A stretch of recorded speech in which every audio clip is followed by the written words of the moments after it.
I'm at the Species Corner for Nature, which brings together art and science, really to cut through the noise of Davos. As part of this entire tribute to Jane Goodall, I have with me three very important people who have brought and curated this entire piece. Let me introduce you to them. I have with me Professor Gail Whiteman. She's the professor and co-creator of Climate Base Camp, and she has curated this entire space.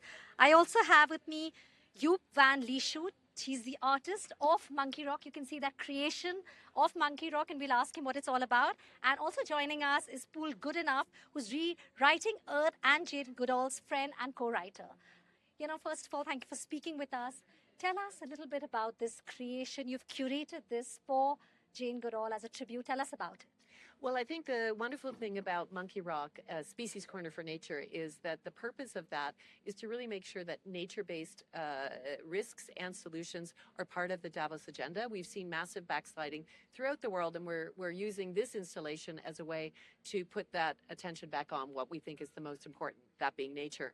I'm going to let my colleagues explain a little bit more about Jane Goodall, but it's just a delight to actually have this together and right here on the promenade.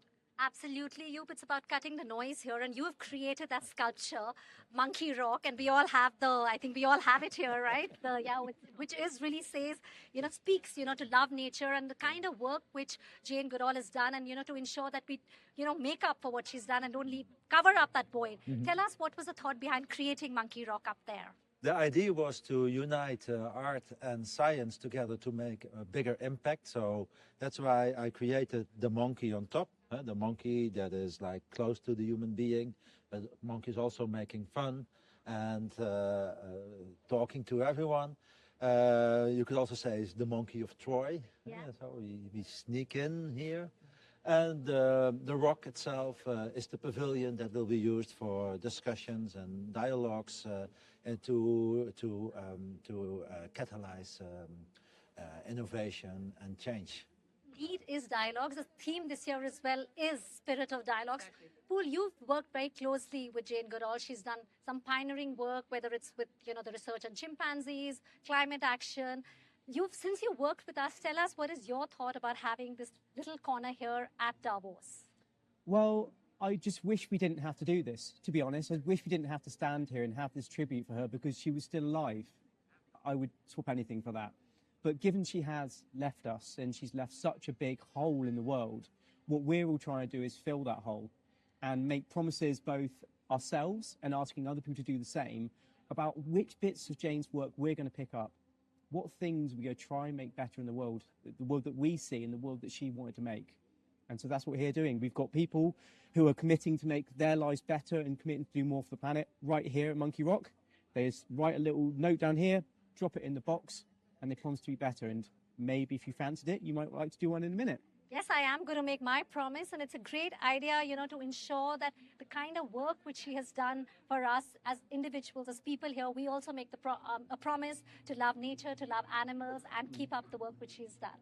Well, it's really been a pleasure. A message you would quickly like to give our viewers at NDTV, really as a tribute.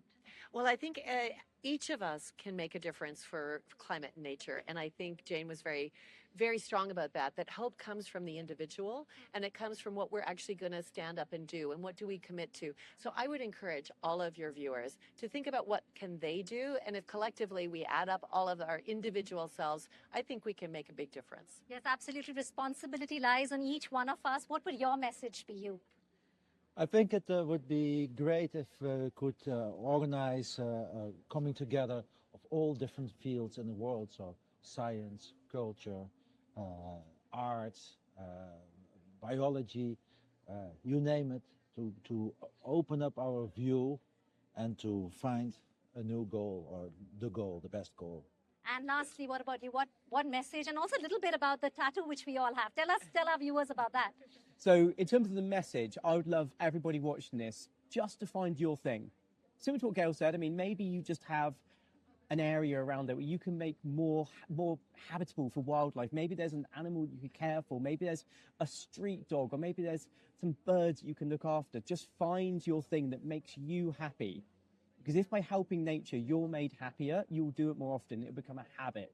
And Jane was all about making habits. So that'll be my message to everyone at home. And as for these eyes, these are monkeys' eyes. So these are basically, they sit on us to remind us, as both a reminder of what Jane was stood for and why these guys have made Monkeyrock, and to say to us we can be better. And the monkey's watching us wherever we go. And make sure we do what we can do for our nature and preserve it and love nature. Absolutely. Thank you so much, and what a lovely initiative.